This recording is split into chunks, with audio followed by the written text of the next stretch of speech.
계속해서 실제적인 성경 해석에 도움되는 여러 가지 내용을 같이 살펴보도록 하겠습니다.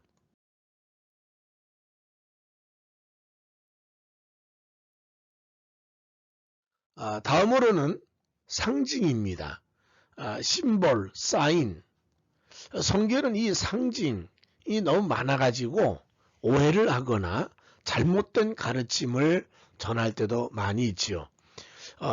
상징이나 그러면 사물을 전달하는 매개적 작용을 하여 다른 것을 알게 하는 작용을 통틀어 이루는 말입니다.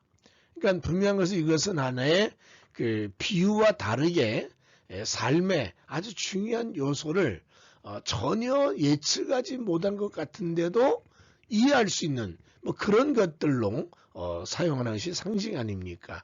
심벌이라도 하는데 그리스도의 심벌론이라는 그 어원에서 출발해서 나중에 기호란 뜻이 되었습니다. 예를 들면 네온사인은 어둠 속에서 빛나는 빛으로 존재하지만 일정한 사물이나 의미를 전달하는 역할을 합니다. 길거리의 네온사인은 밝게 한다는 개념으로 끝나지 않지 않습니까? 그것이 식당의 이름이든지 아니면 무슨 전달 사항이라든지 그런 것들을 네온으로 이용하지요. 동시에 자동차를 운전하다 보면 많은 표지판이 있습니다. 이 표지판도 하나의 기호이면서 심볼, 상징의 개념을 가지고 있습니다. 두 번째는 성경에 종교적 상징들이 많이 있다는 겁니다. 우리 이 상징을 잘 해석해야 되는데 주로 이단들은 이것을 아전인수격으로 해석하는 경우가 많이 있지 않습니까? 성경의 세 가지 상징하는 이 계시는 인물 상징, 행위 상징, 대물 상징으로 이렇게 구분이 됩니다. 이 종교적 상징이 궁극적이고 성스러운 것으로 만들어 우상화하는 위험은 분명히 있습니다. 그러나 그 인물이나 행위나 대물에 대한 어떤 상징성이 하나님 말씀뿐 아니라 신앙생활에 많은 유익을 주는 도구임을 우리는 종종 알 수 있습니다. 인물 상징은 한 사람이 한 그룹을 대표하거나 상징할 때 사용되는 것입니다. 우리는 그걸 보고 보통 대표적 개인이라 이런 말을 쓰기도 하고요. 때로는 모형적 인물이다. 그래서 메시아나 특정한 하나님의 아들을 비유해 쓰는 표현을 쓰기도 했습니다. 그래서 우리가 많이 들은 얘기 중에 하나는 성경은 예수, 메시아를 상징하는 인물들이 많이 있는데 그 모형적인 인물 중에 하나가 요셉이나 모세나 선지자나 또는 제사장이나 이런 여러 인물들을 중심으로 해서 마치 메시아의 이런 부분이 있을 것이라는 예측을 할 수 있는 상징을 써왔습니다. 두 번째는 대물 상징입니다. 살아계신 하나님의 임재를 상징하는 방법으로 주로 많이 사용했습니다.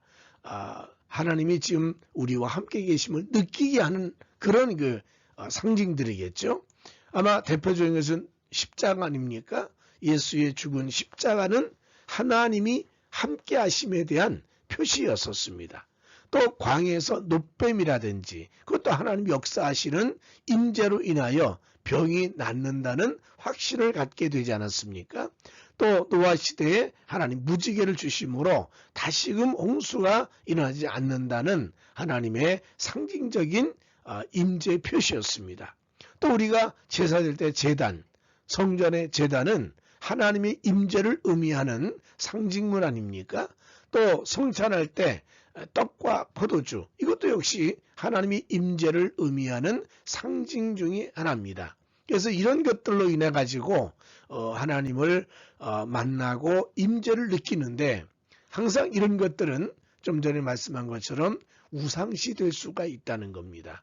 십자가를 바라보고 마치 어떤 형상에 기도하고 절하는 것처럼 십자가가 우상이 될 수 있고 놋뱀이 우상이 되어서 이스라엘에서 많은 신앙의 혼란을 준 경우도 있었습니다.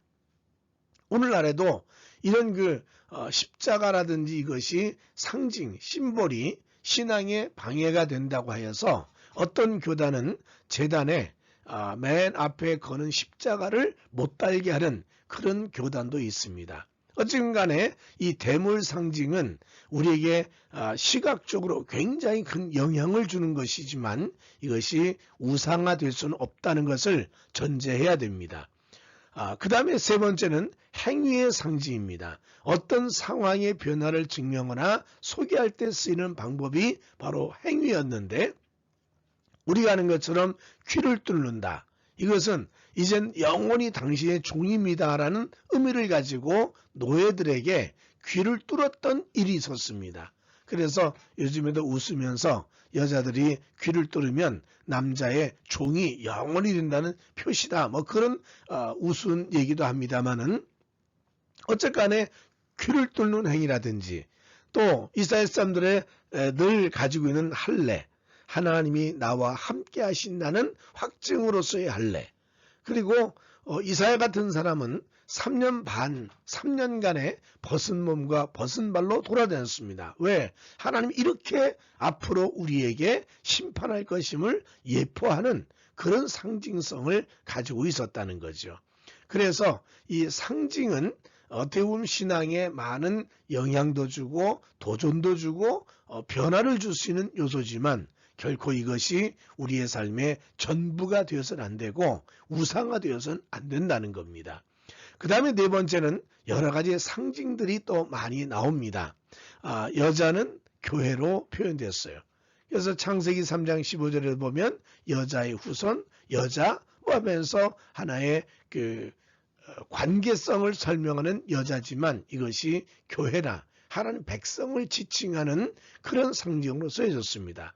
또 요한계시록이나 묵시록이라고 하는 구약의 모든 그 예언서들 가운데 보면 짐승이라는 이것에 대해서 나라나 왕이나 뭐 이런 표시를 쓸 때 짐승을 이용했습니다. 또 제사장의 옷은 그 사람의 직무와 소명과 관계되는 그런 의미를 내포하고 있습니다. 그 다음에 이제 예언서와 계시록의 상징들이 있음을 보면서 먼저 히브리인들은요 십진법을 사용했습니다. 성경에서 숫자는 단순한 숫자 이상으로 상징과 비유적 의미를 내포하며 특별히 예언서나 묵시서에는 많은 숫자를 사용했습니다. 우리는 요한계시록을 보게 되면 종말에 대한 이야기 아닙니까? 그런데 거기 나오는 환상이나 또 여러 가지 숫자, 상징, 심볼 때문에 이해가 상당히 어렵고 오히려 두려움과 공포의 책이라고는 알고 있습니다. 근데 사실은 요한계시록은 두려움의 공포의 책이 아니라 희망과 용기를 주는 마지막 때에 주어진 말씀이기도 합니다. 특별히 우주라든지 동물, 인간, 색, 숫자 뭐 여러 가지 이런 상징을 썼어요. 그래서 이 모든 상징들은 예수 그리스도의 권능, 심판자의 모습을 나타내고 구약의 연서에 언급된 상징들은 반복하면서 그 의미를 차용하거나 또는 새로운 의미로 우리가 사용됐다는 걸 보면서 이 예언서라든지 계시록에 많은 그 상징들이 우리에게 해석을 해야 되기 때문에 시대적으로 많은 변화가 왔음을 옵니다. 그렇기 때문에 상징의 해석은 절대성이 없다는 것을 염두에 두시면 좋겠습니다. 그 상징 중에 아마 숫자라는 것이 굉장히 많이 있죠. 특별히 요한계시록에 나와 있는 숫자는 상당히 많은 걸로 알고 있고요. 우리가 아는 것은 숫자 7 그러면 성경에서 중요한 의미를 준 숫자로 완전수 중에 하나입니다. 뭐 6이라 그러면 우리는 불완전한 숫자, 마귀 숫자라고 이렇게 규정도 짓고 있겠지요. 두 번째 숫자 12입니다. 여러분 12은 어디서 나왔냐면 3은 하늘의 수고 4는 땅의 수입니다. 그래서 12는 3 곱하기 4에서 12이므로 하늘과 땅, 천지의 완전한 숫자다. 뭐 이런 의미를 갖고 있습니다. 또 요한계시록은 14만 4천이 나옵니다. 이것은 12지파와 12제자를 합하여서 만든 것인데 이것이 제한된 숫자가 아니라 하나님 백성 전체를 말한다는 겁니다. 그런 면에서 14만 4천을 이용한 이단의 해석에 유혹을 받거나 거기에 넘어져서는 안 된다는 것을 분명히 하고 싶습니다. 그 다음에 네 번째는 숫자 666입니다. 우리가 많이 어려움을 당하거나 또 계시를 받았다는 분들이 666 얘기를 많이 합니다. 그런데 계시록 13장에 짐승의 숫자로서 거짓왕 6, 거짓 선지자 6, 거짓 영 6, 이 셋을 합했을 때 666입니다. 그래서 이 666을 많은 시대가 변화되면서 해석이 다양했습니다. 그래서 이 사탄의 수를 의미하는 66은 종종 과거에는 사람을 중심이었습니다. 뭐 네로라든지 이런 사람 666으로 보았거든요. 또 히틀러라든지 이런 사람도 666으로 보았습니다. 근데 요즘의 시대는 과학이 발달하다 보니까 이 666을 하나의 과학의 결과물로 생각합니다.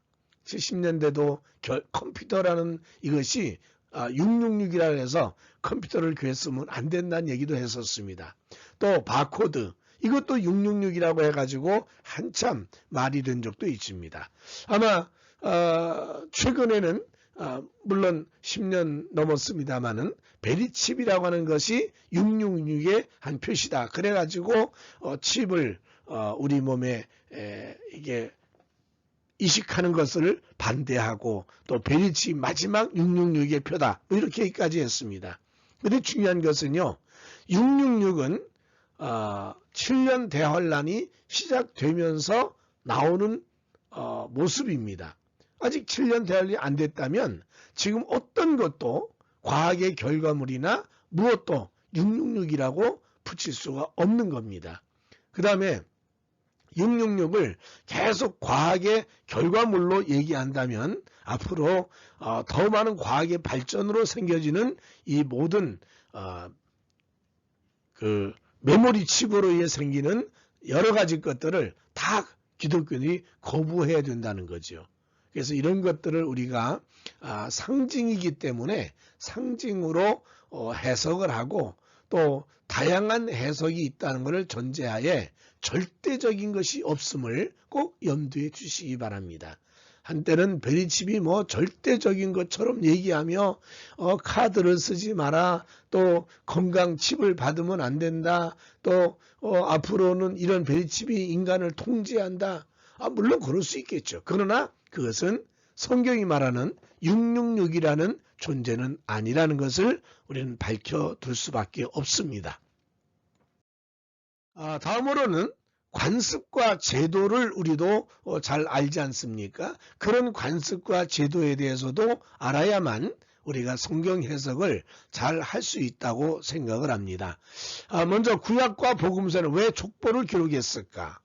사실 저도 성경 읽으시면서 또 초신자들에게 성경을 읽으라고 말하면서 교인들에게 성경 읽으십시다 하면서 늘 문제된 것이 이 족보 문제가 되죠. 뭐 창세기도 족보가 나오죠. 또 역대기에 보면 굉장히 긴 부분이 족보가 나옵니다.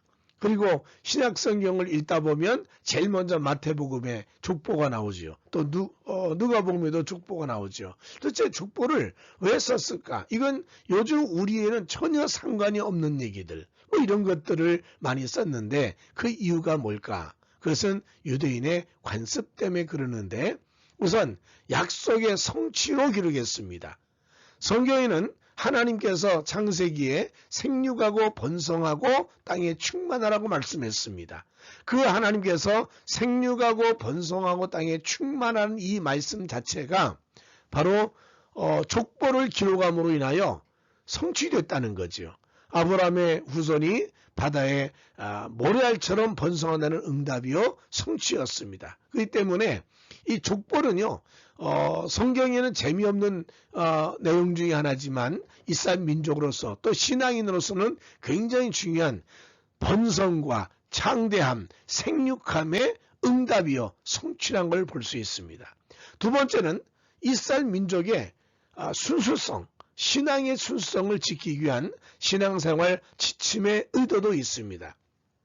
여러분 우리가 그 야곱이 형의 그 질책 때문에 도망을 가는 얘기가 나옵니다. 창세기 28장 또 27장 이렇게 보게 되면 야곱이 삼촌 라반의 집에 도망을 가는데 왜 도망가냐는 거지요. 형이 무서워서 아버지를 속이고 하나님을 속인 것 같은 이 징벌로 인하여 그가 떠나간 거냐. 근데 창세기 28장에 보면 야곱은 결혼을 위해서 삼촌 라반의 집에 갑니다. 결혼이란 것이 신앙의 순수성, 민족의 순수성을 지키기 위한 하나의 방법이었기 때문에 그 결혼을 통하여서 하나님이 주시는 그 신앙의 흐름을 이어가는 겁니다. 그래서 아브라함의 하나님, 이삭의 하나님, 그리고 야곱의 하나님이라는 이 분명한 지침이 떨어지는 거죠. 그런 면에서 이 족보 또는 이 민족의 흐름을 쓰는 것은 굉장히 중요한 요소 중에 하나였었습니다. 또 세 번째는 유대 사회에서는 족보는요, 성이 없는 나라이기 때문에 신원 확인의 역할이 됐습니다. 여러분 성경을 보듯이 성경에는요, 성이 없습니다. 한 사람 한 사람 성이 있으면 좋은데 성이 없기 때문에 꼭 누구의 아들, 누구의 아버지 뭐 이런 식으로 표현했습니다. 그래서 이런 그 신원 확인의 요소가 있고, 네 번째는 마태복음의 족보관하고 누가복음 족보가 나오는데, 마태복음의 족보는 요셉을 족보로 기록하며 왕과 또 영웅의 이름을 나열합니다. 그래서 누가복음 마리아를 또 기록하면서 혈통 족보로서의 하나님의 아들로 제사장적인 메시아 예수를 강조합니다. 그러니까 마태복음에 나와 있는 족보는 다분히 남성 중심의 왕족으로서의 개념을 예수님과 연결했다고 한다면, 누가복음은 왕족이라기보다는 그 메시아인 예수, 제사장적인 흐름을 이어가게 만드는 그런 부분도 그 안에 담겨 있음을 볼 수가 있습니다. 그리고 다섯 번째, 예수는요, 신화적이거나 또는 이것은 허구적인 인물이 아니라는 겁니다. 구체적인 역사적 실존 인물이라는 것을 증명하는 목적 속에 이 족보가 기록되어 있음을 볼 수가 있습니다. 그래서 우리는 이 족보 문제도 한번 지겹다는 개념이 아니라 뭔가 하나님의 뜻과 섭리를 보여주는 중요한 내용이다라고 생각하면 좋겠습니다. 이제 두 번째는 신발을 벗는 이유는 무엇일까? 여러분 이미 많이들 알고 계십니다. 모세가 신발을 벗었다든지 여호수아가 신발 벗었다든지. 그런데 이것은 아일락에서 발굴된 누지 서판의 그 토판 문서를 보게 되면 신발을 던지는 행위가 부동산 매매가 종료되었다고 선언하는 그런 겁니다. 그러니까 부동산을 매매하면서 내 권리라든지 내가 가진 모든 것들을 다 이제 당신에게 줍니다라는 종료적인 의미를 부여했다 그랬습니다. 그래서 모세가 하나님 앞에 섰을 때 하나님 명령하십니다. 내 발에서 신을 벗으라는 명령을 받습니다. 그 명령은 하나님의 거룩하심에 대한 경의를 표현함이며 나의 권리와 지위를 포기하는 행위 중에 하나였다는 겁니다. 또 룻기에서 보면 보아스가 룻과 결혼하고 할 때 엘리멜렉이 신을 벗어 던짐은 내가 가진 우선권, 내가 가진 권리, 이것을 포기하겠다는 거죠. 그래서 우선권을 가진 사람이 그 권리를 포기하는 증표로서 사용한 것이 신발을 벗었고 신발을 던지는 것이었습니다. 그런가 하면 여호수아가 하나님의 군대장관을 만나지 않습니까? 그때도 군대장을 말하기를 신을 벗으라고 말합니다. 그때 그 신을 벗는 행위는 여호수아가 가진 모든 지략이라든지 또는 마음속에 누가 싸우겠다는 계획이라든지 나는 내 힘과 능력, 이 군사들과 함께 할 수 있다라는 모든 자신감, 이거 다 내려놓으라는 겁니다. 그래야 하나님이 일하신다는 표시였다는 거죠. 신발을 벗는 이유는 그런 여러 가지 이유를 가지고 성경은 곳곳마다 기록한 것을 볼 수가 있습니다. 또 성경에서 갑절의 의미는 무엇입니까? 갑절은 상속자가 받는 분량입니다. 성경이 아주 재미난 얘기를 합니다. 두 아내를 둔 집안에 하나는 사랑을 받고 하나는 미움을 받은 두 여인이 있었다는 겁니다. 근데 이 두 여인이 다 아들을 낳았어요. 아들을 낳았는데 미움받는 자의 여인의 아들은 장자고 사랑받는 여자의 아이는 두 번째 출산을 했습니다.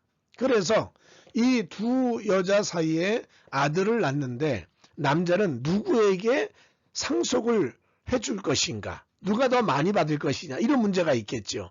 그런데 성경 하나님께서 말씀하시기를 미움을 받는 자의 아들이 장자이면 장자가 받는 두 몫을 줄 것이라는 거죠.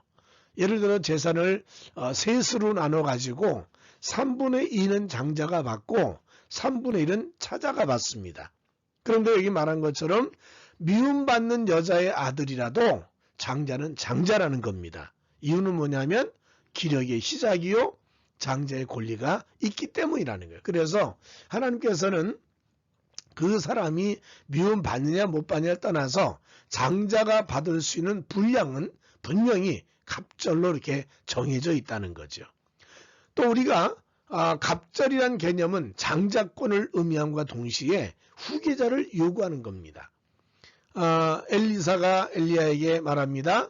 저에게 갑절을 주십시오. 갑절의 영감을 주십시오.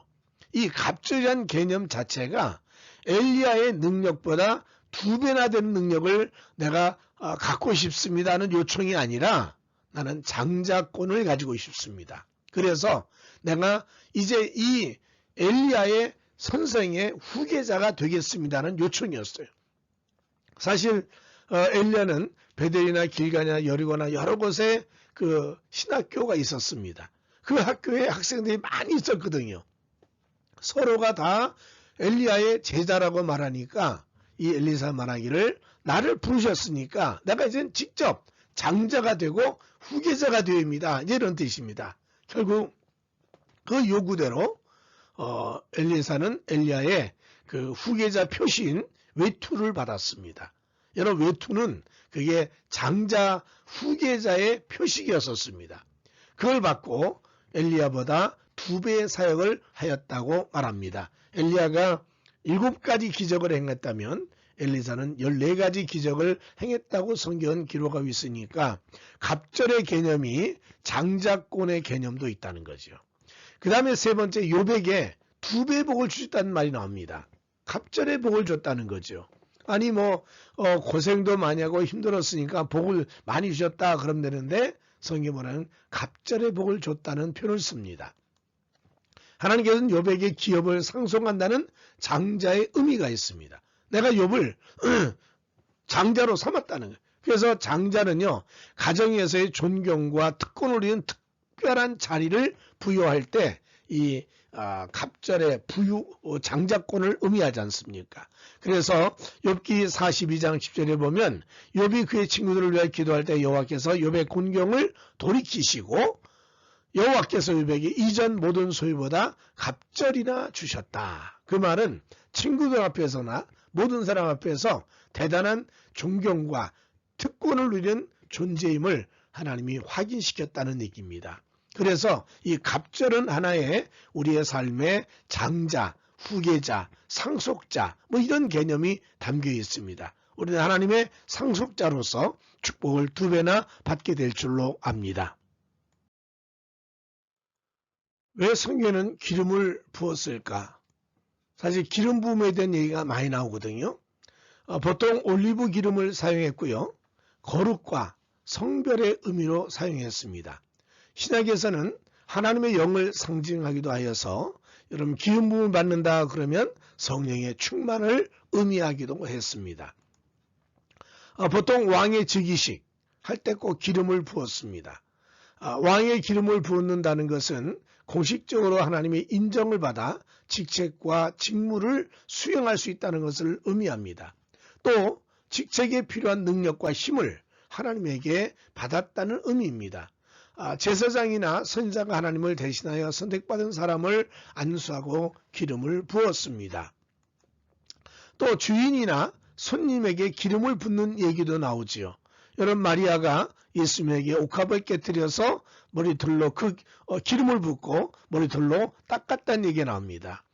여러분 이 기름을 손님이나 또는 주인에게 붓는다는 것은 존경과 헌신을 바친다는 의미가 있습니다. 난 당신 존경합니다.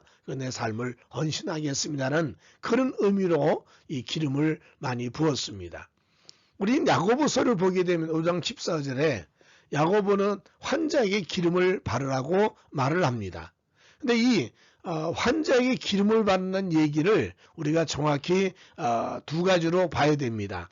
하나는 헬라어에는요, 크리오라는 말을 쓰면서 예식 때 기름을 붓는다 그런 의미였었습니다.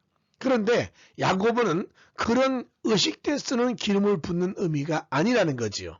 오히려 바르다는 이 헬라어는 알레이포라는 말을 쓰는데 이 말은 기름으로 문지르라는 의미가 있다는 거지요. 쉽게 말하면 기름을 바르고 손으로 마사지하듯이 자꾸 문질러 준다는 얘기입니다. 그러니까 기름을 붓는다는 개념이 야고보는 우리가 좀 구별되게 봐야 되지 않나 그런 생각을 합니다. 성경에도 식물이 나옵니다. 이 식물도 성경 해석에 큰 도움이 되지요. 무화과나무 우리는 많이 알고 있습니다. 무화과나무는 성경에서 가장 먼저 언급된 식물로서 잎이 넓어서 아담과 하와가 만들어 입은 의상 재료였었습니다. 열매를 달고 열량이 높으며 항염작용이 있어 고약으로 쓰이기도 하였습니다. 성경에서 60회 정도 등장하면서 이스라엘을 상징하는 의미로 사용되었고 예수님께서 무화과나무에게 내리신 저주는 내면에 신앙이 없는 사람들을 꾸짖는 비유이기도 했습니다. 무화과나무 아래 앉아있다. 요한복음 1장 48절 나다나엘이 무화과나무 밑에 앉아있다는 표현을 씁니다. 이것은 율법학자들이 흔히 이 나무 아래서 율법서를 공부하던 것에서 유래된 은유적 표현이었었습니다. 그래서 무화과나무가 상당히 신앙과 그리고 하나님의 그 역사를 의미하는 뜻을 전달하는 백성의 삶을 잘 표현하고 있습니다. 두 번째는 포도나무입니다. 기쁨과 풍요, 이스라엘을 상징하는 가장 중요한 식물 중 하나가 또 포도나무지요. 예수님의 사역 시작했던 가나의 혼인잔치와 그리고 마지막 최후의 만찬에 포도가 언급된 것도 특별한 의미가 있습니다. 구약에서 포도가 떨어졌다는 성경 본문, 주님의 심판날이 다가왔다는 뜻입니다. 신명기 28장은 축복장임과 동시에 저주가 많이 나오는데 그 저주의 한 부분 중에 포도가 떨어진다는 얘기 나옵니다. 그래서 이것은 하나님의 징계요, 하나님의 심판이라는 거지요. 그래서 이 가나의 혼인잔치 집에서 포도주가 떨어졌다는 것은 무언가 심판한다는 의미도 거기에 내포되어 있고 예수님께서 물로 포도주를 만드셨다는 것은 예수 기도를 통한 구원이 시작됨을 의미합니다. 다음 주에 강의할 때 혼인잔치 말씀하겠습니다만 혼인잔치는 일종의 지금 유대교와 기독교를 비유해서 쓰여진 내용이기도 하지요. 그래서 포도주가 떨어졌다는 얘기는 유대교의 마지막을 말한다는 얘기와 같고 예수님께서 물이 변하여 포도주가 됐다는 얘기는 구원의 새로운 시작이 이루어졌다는 것을 말하기도 합니다. 근데 여러분 이 포도나무의 특징 중에 아주 재미있는 것 하나는 요한복음 15장에 포도나무를 예수님으로 비유했습니다. 그런데 포도나무는요 어떤 지방, 어떤 나라에도 잘 적응해서 잘 자란다는 겁니다. 그래서 예수님의 복음은 어떤 나라, 어떤 사람 상관없이 잘 적응하여 복음이 전파된다. 그런 의미를 내포한 것이 포도나무라는 거지요. 그래서 이 포도나무도 신앙에 많은 교훈을 주는 식물 중에 하나입니다. 다음으로는 올리브 나무입니다. 올리브 기름 많이 아시지 않습니까? 근데 올리브는 노아가 방주에서 날려보낸 비둘기가 싱싱한 올리브 잎을 물고 돌아왔던 장면에서 처음 등장합니다. 올리브 나무는 더디라는 특성이 있어서 심은 지 10년 후에 열매를 볼 수 있다고 합니다. 그러나 수명이 1000년이 넘기도 하고 고목이 되어서 이제 죽은 것 같은데도 불구하고 같은 뿌리에서 새 순이 돋아나기도 한다는 겁니다. 그래서 이 올리브 나무를 비유해서 이사야 11장 1절에 보면 이새의 줄기가에서 한 싹이 나며 그 뿌리에서 한 가지가 나서 결실할 것이오라는 말씀을 하고 있습니다. 이것은 오래된 올리브 나무에서 싹이 나서 새로운 이 잎이 생기듯이 구원의 새싹이 난다는 겁니다. 예수님은 바로 이 올리브 나무를 비유하면서 새로운 메시아로 설명하고 있음을 볼 수가 있습니다. 올리브는요, 기름으로도 유명하지 않습니까? 4번 걸쳐서 기름을 짠답니다. 근데 가장 먼저 첫 번째 짠 기름을 가지고 성전을 밝히게 됩니다. 대제사장과 왕을 세울 때 의식적인 행사에 꼭 이 올리브 기름을 사용했고요. 또 올리브 기름은 하나님의 도움을 나타낸 표징을 의미하여 예수님의 제자들이 사람들의 병을 고칠 때 이렇게 부어주었다고 합니다. 착한 사마리아인의 비유를 통해서도 올리브 기름은 여행의 비상약품으로 상처를 치유하는 데 사용되었음을 알 수가 있습니다. 그래서 올리브가 상당히 생활에 유용하게 쓰였다는 것을 알 수가 있죠. 또 예수님은 하나님 뜻을 찾기 위해서 겟세마네 동산에 올라가 기도했다는 얘기를 하지요. 그래서 3시간 동안 간절히 기도했다는데 이 동산은 올리브 기름을 짜는 틀, 이 맷돌이 있는 정원이란 뜻입니다. 그러니까 여기서 완전히 죽음을 의미하는 하나의 동산같이 되어 있는 것 같습니다. 그래서 학자들에 따르면 현재 그곳에 몇몇 올리브 나무는 2000년가량이 되었을 것으로 봅니다. 오래 수명이 있기 때문에. 그런데 예수의 구원 사역이 시작되는 것이 올리브가 으깨어지는 장소라는 것과 또 죽었다가 다시 살아나는 올리브 나무의 특성이 모두 예수님의 순환과 부활을 닮았음을 볼 수 있습니다. 그렇기 때문에 아마도 예수의 죽음과 부활을 의미하는 겟세마네 동산이 아니었을까, 이렇게 우리는 이해도 할 수가 있습니다. 장시간에 걸쳐서 수업 듣느라 수고하셨습니다. 다음 주에는 요한복음 2장 1절부터 11절을 6가지의 단계를 거쳐가면서 우리가 성서 해석하는 방법을 살펴보도록 하겠습니다. 감사합니다.